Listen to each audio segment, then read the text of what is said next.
नमस्कार, बहुत स्वागत है आप सभी का लोकल 7 न्यूज पे। मैं हूं आपके साथ अनुष्का पांडे और आज हम 4 की चौकड़ी पर बात करने वाले हैं।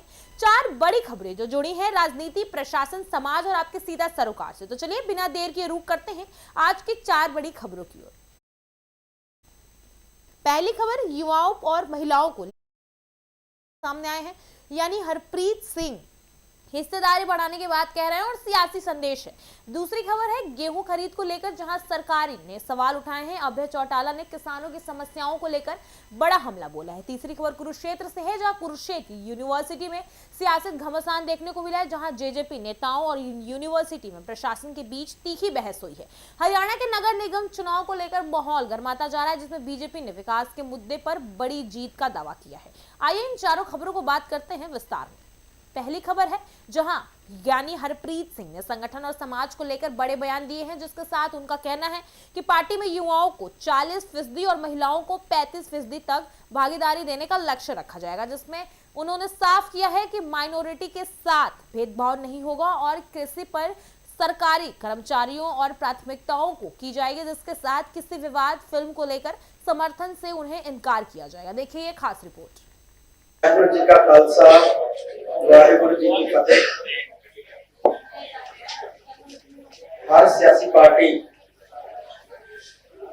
अपना एक एजेंडा, अपना एक विजन लेके चलती है, जो स्टेट के भले लिए होता है, मानवता के हितों लिए होता है। साडी पार्टी ने भी तय किया कि असी अपना एजेंडा जिहड़ा है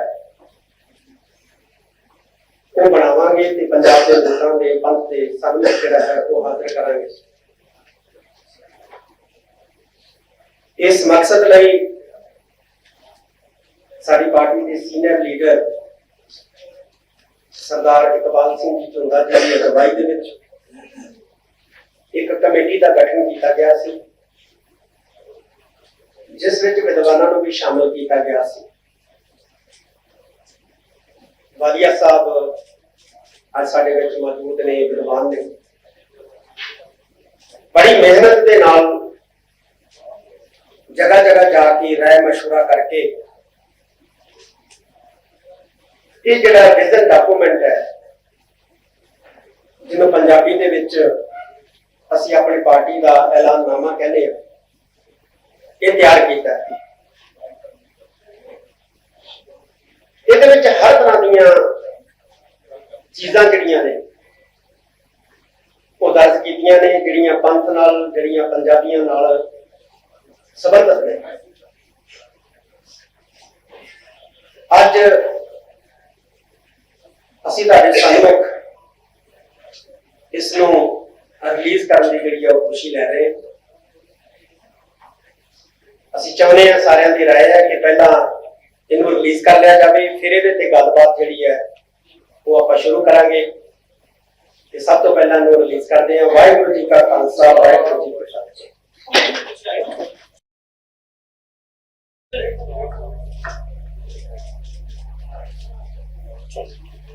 प्रोफेसर पूरन सिंह के शब्द पंजाब वसदा गुरां के नाम से इस ऐलाननामे का टाइटल है। मंगलाचरण तो बाद इन्हों कई भागों के विच जिहड़ा वंडिया गया ते हर भाग के अगों कई पार्ट ने। सब तो पहला पार्टी बारे इस ऐलाननामे दे विच जिक्र है। ये पार्टी का जिहड़ा खासा है वो डेमोक्रेटिक होगा, लोकतांत्रिक होगा। फिर इहदे विच पंथ की गल है, क्योंकि पंजाब दे विचों पंथ नूं मनफी नहीं किया जा सकता। जे पंथ मनफी कर दिए फिर पंजाब पंजाब ही नहीं रहिंदा।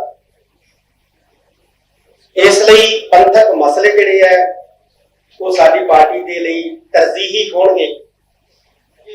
किहड़े-किहड़े मसले ਉਹ ਸਾਰੇ ਵਿਸਤ੍ਰਿਤ ਰੂਪ ਦੇ ਵਿੱਚ ਇਸ ਐਲਾਨਨਾਮੇ ਦਾ ਹਿੱਸਾ ਹੈ। ਫਿਰ ਤੀਸਰੇ ਨੰਬਰ ਤੇ ਪੰਜਾਬ ਹੈ। ਪੰਜਾਬ ਲਈ ਸਾਡੀਆਂ ਕੀ ਤਰਜੀਹਾਂ ਹੋਣਗੀਆਂ, ਇਹਦੇ ਵਿੱਚ ਉਹਦਾ ਜ਼ਿਕਰ ਹੈ। चौथा आर्थिक, क्योंकि आज पंजाब की जिहड़ी स्थिति है आर्थिक वो बहुत वीक हो चुकी है। पंजाब सरकार जिहड़ी इस वक्त चल रही है और जिस पार्टी जिहड़ी है जिहड़ी इस पंजाब के उत्ते रूल कर रही है, उन्हें सत्ता च आउण तो पहला पंजाबियों के नाल एक वादा किया सी कि असीं पंजाब नूं कर्जा मुक्त करांगे। पर कर्जा मुक्त करने की बजाय कर्जे का बोझ जिहड़ा है वो होर ज्यादा बढ़ा दिता गया है। पंजाब के खजाने का बड़ा हिस्सा तनख्वाहां पेंशनां तो अलावा कर्जे दी किस्तां दे विच जा रहा है। साडी पार्टी का जिहड़ा पंजाब नूं आर्थिक तौर के उत्ते उच्चा चुकण लई की एजेंडा होएगा वो इस ऐलाननामे का हिस्सा है। विद्या ते सेहत ये किसी भी स्टेट दे विच तो अहम थंब होंदे है, जे ये मजबूत है तो स्टेट मजबूत रहती है। गेहूं खरीद को लेकर अभय चौटाला ने सरकार पर निशाना साधा है। उनका कहना है कि मंडियों में उठान न होने से किसानों को भुगतान देरी हो रही है, जिसके साथ ही बायोमेट्रिक प्रक्रिया बंद न करने की नई शर्तें के कारण किसानों को भारी दिक्कतों का सामना करना पड़ रहा है। जिसके साथ चौटाला ने आरोप लगाया है कि सरकार निजी खरीदारों को लेकर पहुंचाने के लिए फायदा की तैयारी कर रही है। आपका सबका स्वागत है।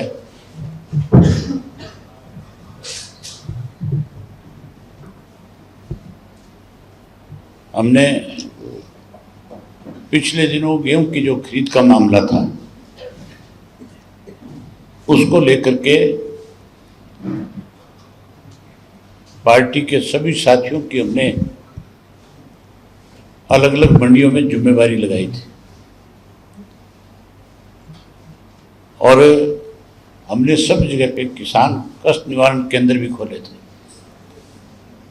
उसका मेन मकसद ये था कि किसान जब मंडी में गेहूं लेकर के जाए तो उसके सामने सरकार की तरफ से कोई परेशानी ना आए। हमने लगातार सरकार से ये कहा कि बायोमेट्रिक खत्म की जाए।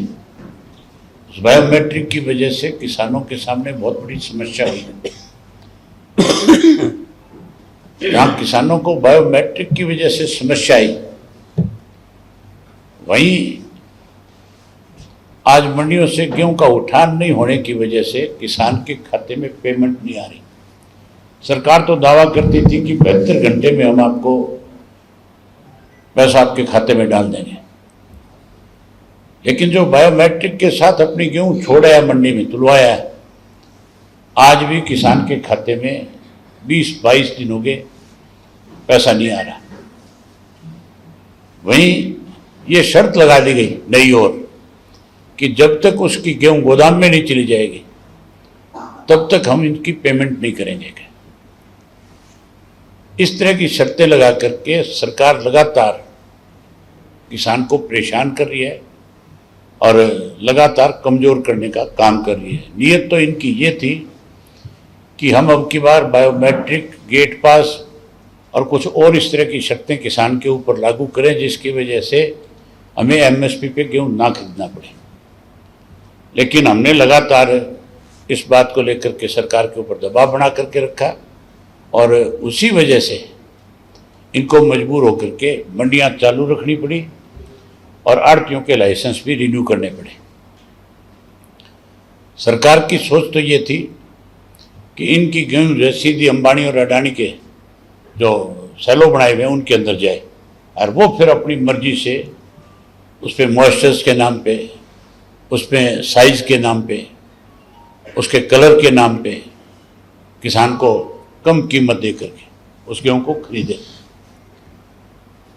लेकिन हमने लगातार इस लड़ाई को लड़ा और किसानों ने हमारा इस मामले में बहुत सहयोग किया। इस करके सरकार को मजबूर होकर के गेहूं खरीदनी पड़ी। उसके साथ साथ मुख्यमंत्री ने एक विशेष सत्र बुलाया। कल की कोई कैबिनेट की बैठक हुई थी, उसमें कोई फैसला लिया उसमें कहा यह गया है कि हम निंदा प्रस्ताव लेकर के आएंगे। मुख्यमंत्री के पास इस बात के लिए तो समय है कि जो प्रस्ताव इनका लोकसभा में गिर गया उसका निंदा प्रस्ताव यहां लेकर के आए। निंदा जी, किसके खिलाफ निंदा प्रस्ताव लेकर के आ रहे हो तुम?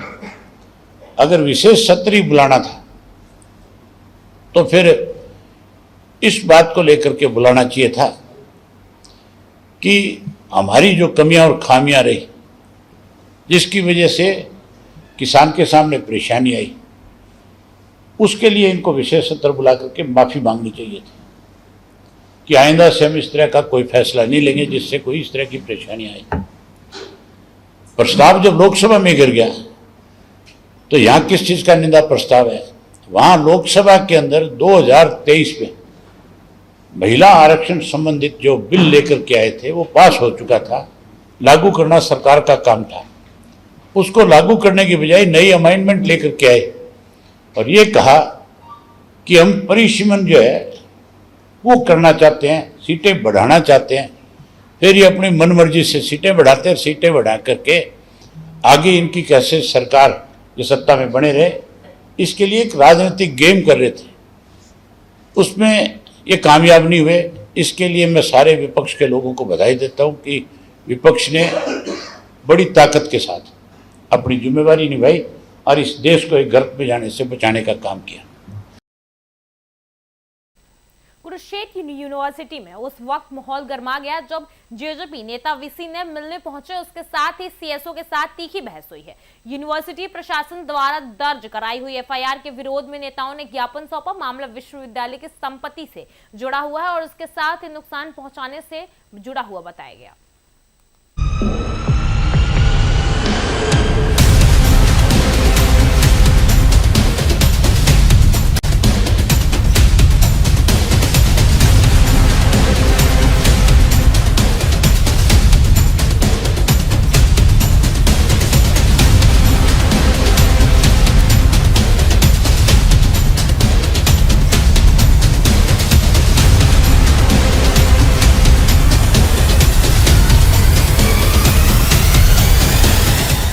ज्ञापन ले लिया है जी। अब इसके बारे में मैं वीसी साहब से डिस्कस करूंगा और फिर देखते हैं इसके बारे में क्या किया जा सकता है। सीएसओ साहब की क्या मीडिया के सीएसओ साहब को भी इस बारे में की अजी बहुत ज्यादा इनकी जननायक जनता पार्टी के जो भी पदाधिकारी कार्यकर्ता आए थे, बड़ा बुरा व्यवहार आज देखा। आप लोगों ने ये बात संज्ञान में ला दी है तो इस विषय में भी हम बात करेंगे। इस विषय में भी विचार करते हैं कि क्या इस मामले में क्या किया जाना चाहिए। तो एक आरोप और लग रहा है कि वो एबीवीपी के पदाधिकारी बनकर काम कर रहे हैं यूनिवर्सिटी के अंदर, और दूसरी जो संगठन है उनके खिलाफ चल रहे हैं। कौन? जो चीफ सिक्योरिटी ऑफिसर। देखिए, ऐसी कोई बात नहीं है और ना ही यूनिवर्सिटी प्रशासन इस मामले में बिल्कुल निष्पक्ष है। ऐसी कोई बात नहीं है और ना ही हमें ऐसी कोई बात नजर आई। जिस दिन एबीवीपी वाले बैठे थे उस दिन भी सीएसओ साहब वहाँ सारा दिन खड़े रहे और उनको जो है हटाने का वहाँ से प्रयास करते रहे। तो इस विषय में, इस बात में मुझे नहीं लगता कि आपकी कोई ऐसी बात है कि भाई जिसके ऊपर हम ध्यान दें। तो घटना 7 अप्रैल की है और काफी दिनों के बाद यूनिवर्सिटी को पुलिस में जाना पड़ा। इसका क्या कारण रहा इतनी देरी से गए? देखिए, इस विषय में कई सारी बातें होती हैं, कई सारी चीजें चलती हैं, कई सारी कुछ बातें होती हैं। तो उन की वजह से जो है कई बार कुछ ऐसे निर्णय लेने पड़ जाते हैं। तो इसमें कोई वैसी बात नहीं है। एफआईआर ही दर्ज हुई है। अगर ऐसी कोई बात होगी तो वो देख लेंगे उसमें। खुद यहाँ पर ज्ञापन लेने के लिए आए, हमारा मांग पत्र लेने के लिए आए, लेकिन अनफॉर्चुनेटली वाइस चांसलर साहब यहाँ से चले गए। इस बात का हमें दुख भी है। हमारे मैसेज देने के बाद वाइस चांसलर साहब को यहाँ जरूर रुकना चाहिए था। हमारी जो मांग थी वो सुननी चाहिए थी। हम सभी पार्टी के हमारे पदाधिकारी हैं, जननायक जनता पार्टी के आप सभी पदाधिकारी देख रहे हैं, सभी सम्मानित हैं। यहाँ पर आए और आने के बाद सीएसओ के जो आपके कैमरों ने रिकॉर्ड किया, किस प्रकार से बदतमीजी की और किस प्रकार से मूंछों को ताव दे रहा है। ये सर, ये एक यूनिवर्सिटी प्रांगण में ऐसी तो परिस्थितियां नहीं कम से कम बननी चाहिए। मुझे तो आपके भी बहुत हैं सर, आपने कभी ऐसे किसी को ताव दिया देखकर? ये गलत होता है। मुझों को अगर ताव देकर ही दिखाना है तो सर चलो पाकिस्तान के बॉर्डर पर पता लग जाएगा आपकी मुझों का, वहां जाकर युद्ध करो। हमारे सैनिक कितने शहीद हो रहे हैं रोज, देकर दिखाओ वहां पर मुझों का ताव, पता चल जाएगा आपको। ऐसी जो स्थिति है वो नहीं बनानी चाहिए। रजिस्ट्रार साहब आए, उन्होंने हमारी बात को सुना और हमें आश्वस्त भी किया है कि वो इसके ऊपर संज्ञान लेंगे और जो एफआईआर हुई है उसके ऊपर देखेंगे और उसको रद्द करवाने का भी काम करेंगे। हटाने का भी मांग करते हैं। बिल्कुल, सबसे पहले वाइस चांसलर साहब को मैं विनम्र निवेदन करता हूं कि आपने लगभग 5 साल लगभग आप वाइस चांसलर लगातार रहे इस विश्वविद्यालय का, ये इतिहास है अपने आप में। आप अच्छे वाइस चांसलर हैं। सबसे पहले आप देखें कि इस यूनिवर्सिटी को कौन खोखला कर रहा है। यूनिवर्सिटी का चीफ सिक्योरिटी इंचार्ज है जो, वो इस यूनिवर्सिटी को खोखला कर रहा है। वो बच्चों के साथ बदतमीजी करते हैं, बच्चों को धमकाते हैं और उन्हें डराने धमकाने का काम करते हैं। सबसे पहले तो हमारी यही मांग है कि ऐसे सीएसओ को यहाँ से बदलने का काम करें और एक नया और काबिल सीएसओ बनाकर इस यूनिवर्सिटी प्रशासन का माहौल को अच्छा बनाने का काम करें। एसपी से भी मिलेंगे आज? इसके बाद हम एसपी साहब से मिलने जा रहे हैं और एसपी साहब को अपनी बात बताएंगे कि सर हमें बताएं हमने कौन सी कुर्सी तोड़ दी है। आपके भी कैमरे वहीं थे और एसपी साहब से पूछेंगे सर ये जो यूनिवर्सिटी ने जो दरखास्त दी है, हमको आपने कहाँ कुर्सियां तोड़ते देख लिया। कोई कानून तो कहीं तो जिंदा होगा ना, अंधा कानून तो है नहीं। और यहाँ के पुलिसकर्मियों के साथ हमेशा से हमारा एक अच्छा रिश्ता रहा है, हमेशा से उन्होंने हमारे को सपोर्ट की, हमने उनको की है। तो इसलिए कहीं दबाव में आकर पुलिस प्रशासन कोई एफआईआर दर्ज कर रहा है तो हम ये जरूर पूछना चाहेंगे कि हमारे ऊपर एफआईआर क्यों दर्ज की गई। ये सीएसओ का कहना है। जैसे आपने कहा कौन चाहेगा, हम क्यों चाहेंगे हमारा कार्यक्रम खराब हो? हम कभी नहीं चाहते हमारा प्रोग्राम खराब हो। ये सीएसओ साहब खुद वहां पर 2 गेड़े तो लगा के आए थे उस हॉल में। अगर उनको ये लग रहा था कि यूनिवर्सिटी का माहौल बिगड़ रहा है, हुड़दंगबाजी हो रही है, तो यहाँ से 2 मिनट का रास्ता है, पुलिस एसएचओ बैठे थे, उनको फोन कर देते कि हमारे यूनिवर्सिटी का माहौल बिगड़ रहा है, इसको आकर प्रोग्राम को बंद करवाओ। सबसे पहले जिम्मेवारी सीएसओ की तय होनी चाहिए। आप ही बताएं, होनी चाहिए तय कि नहीं होनी चाहिए? ये प्राइवेट था, लेकिन प्राइवेट एफआईआर क्यों? अगर प्राइवेट कैसे प्राइवेट ने रेंट दिया था यूनिवर्सिटी को और रेंट देकर इस यूनिवर्सिटी में प्रोग्राम कर रहे थे। जब हमने रेंट दे दिया तो ये सारी की सारी जिम्मेवारी यूनिवर्सिटी प्रशासन की बनती है, सिक्योरिटी से लेके अरेंजमेंट तक की। जब हम किसी को रेंट नहीं देंगे फिर तो कोई इनकी जिम्मेवारी नहीं ना। जब हमने सारी चीजें सारी इनके कहने के ऊपर बात की है तो फिर ये बातें तो नहीं होनी चाहिए। आपके मुंह पे कह के गए प्री प्लान था, ये किसको लेकर क्या गए? ये संगी है, ये तो कहेगा, इसने शाखाएं चलानी, इसकी बात छोड़ो, ये तो जाएगा। हरियाणा में नगर निगम चुनाव को लेकर सियासी सरगर्मी तेज हो गई है, जिससे बीजेपी नेता कंवरपाल गुर्जर ने दावा किया है कि पार्टी विकास के मुद्दे पर चुनाव लड़ेगी, जिसके साथ ही बहुमत से जीत हासिल करेगी। उनका कहना है कि विपक्ष पर निशाना साधते हुए नारी शक्ति वंदन अधिनियम को लेकर कांग्रेस का घेरा है। रहने वाला है, कौन लोग आएंगे और किस तरह से? देखिए, पंचकुला में श्यामलाल जी को जो डिक्लेयर किया, एक बहुत ही पुराने कार्यकर्ता हैं। मैं समझता हूँ शायद ये 1996 में चुनाव लड़ा था और कई चुनाव इन्होंने लड़े हैं, लेकिन उस समय हमारा इतना आधार नहीं था, उस टाइम विधायक नहीं बन सके। और बाद में टिकट ज्ञान जी गुप्ता जी को मिला 3-4 बार, तो वो विधायक भी रहे हमारे और विधानसभा के स्पीकर भी रहे। तो अब पार्टी के सभी कार्यकर्ताओं की भी इच्छा थी और जनता की भी इच्छा थी कि भाई श्यामलाल जी को टिकट मिलना चाहिए। तो पार्टी ने फैसला लिया कि श्यामलाल जी यहाँ से हमारी पार्टी की तरफ से चुनाव लड़ेंगे। और मेरा मानना है कि श्यामलाल जी को बहुत बड़ा आशीर्वाद जनता का मिलेगा, क्योंकि लोग दिल से चाहते हैं, श्यामलाल जी बहुत ही सज्जन व्यक्ति हैं और लोग भी दिल से चाहते हैं कि वो हमारे मेयर बने। और मैं समझता हूँ कि मेयर बनने के बाद वो बहुत अच्छा काम करके दिखाएंगे, ऐसा मेरा विश्वास है। इसमें प्रचार प्रसार के लिए कोई नेता आने वाले हैं या लोकल? देखिए, अभी तो हमने नहीं, लेकिन प्रचार प्रसार के लिए सभी नेता आएंगे। और विपुल गोयल जी के जिम्मे वहाँ की जिम्मेदारी है, उनके साथ सहयोगी के तौर पे मैं हूँ, तो मैं लगातार वहाँ टाइम लगाऊंगा और जहाँ जहाँ भी जो भी जरूरत होगी, जिस नेता की भी जरूरत होगी, उसी नेता को वहाँ बुलाएंगे। और हमारे सारे कार्यकर्ता और खासकर यमुनानगर के जो कार्यकर्ता हैं वो वहाँ पर विशेष तौर से उसमें सहयोग करेंगे। और उसमें सरकार को सफलता नहीं मिली, क्या कारण मानते हैं? देखिए, उसके लिए तो 2/3 बहुमत चाहिए था, तो 2/3 बहुमत तो हमारे पास नहीं था। लेकिन ये मुद्दा कोई केवल बीजेपी का नहीं था। महिला आरक्षण के बारे में पहले भी बहुत लंबे टाइम से बात हो रही, तब कांग्रेस का शासन था, तब भी बात हो रही। लेकिन मैं समझता हूँ कि इतने गंभीर प्रयास कभी किया नहीं गया, उसको बार बार उसको लटकाते चले गए।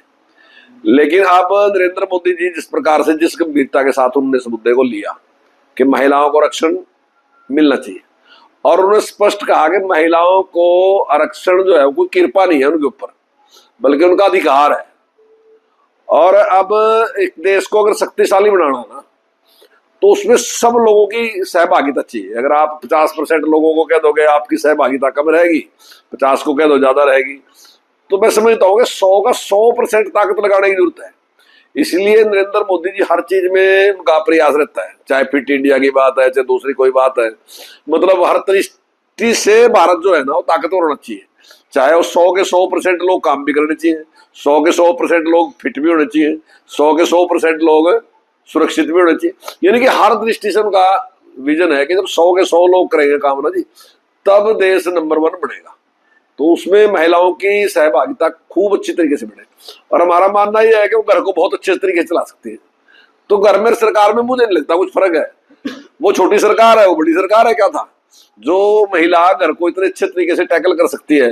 यानी कि मैं तो कई महिलाओं को ऐसी को जानता हूँ जो पॉलिटिक्स भी कर रही है, पॉलिटिक्स के साथ साथ घर को बहुत अच्छा चला लेती। हम तो ऐसे हैं जो पॉलिटिक्स ही करते हैं, बाकी चीजें नहीं हम ध्यान देते, लेकिन महिलाओं में ये गुण भगवान ने दे रखा कि वो पॉलिटिक्स करते करते घर का भी पूरा ध्यान रखती है।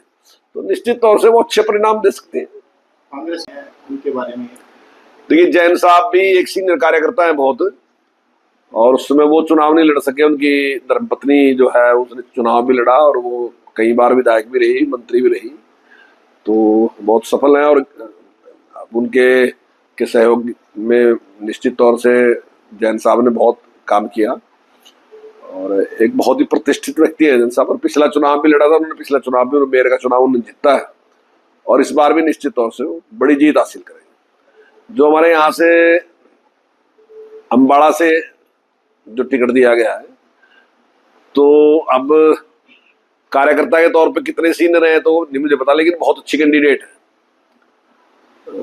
और मैं मानता हूँ कि वो अच्छा रहेगा। और अभी असीम गोयल जी ने प्रेस कॉन्फ्रेंस की है और सभी कार्यकर्ताओं का जो आशीर्वाद था उसी के लिए था, सबका प्रयास था कि वो यहाँ से चुनाव लड़े।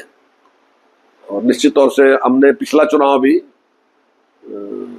जो हमारी कैंडिडेट रही है अच्छे वोटों से उसने चुनाव जीता था और ये चुनाव में अच्छे वोटों से जीते। मुद्दे क्या रहने वाले हैं, के चलते हैं, विकास पे लड़ेंगे या स्थानीय मुद्दे?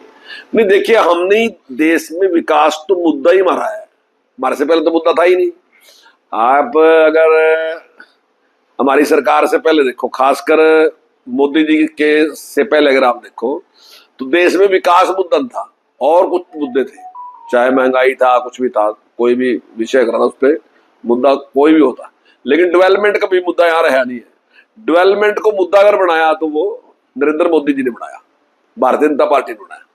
और आज भारतीय जनता पार्टी का मुद्दा जो है निश्चित तौर से डेवलपमेंट है और वो डेवलपमेंट करके इसी के साथ आज की 4 बड़ी खबरों की चौकड़ी यही होती है पूरी, लोकल से लेकर प्रशासन और सीधा आपके सरोकार तक। और ऐसी अहम अपडेट के लिए हमारे तक पहुंचते रहिए, जैसे जुड़े रहिए हमारे साथ सबसे पहले सबसे तेज खबरों के लिए सिर्फ लोकल 7 न्यूज़ पर।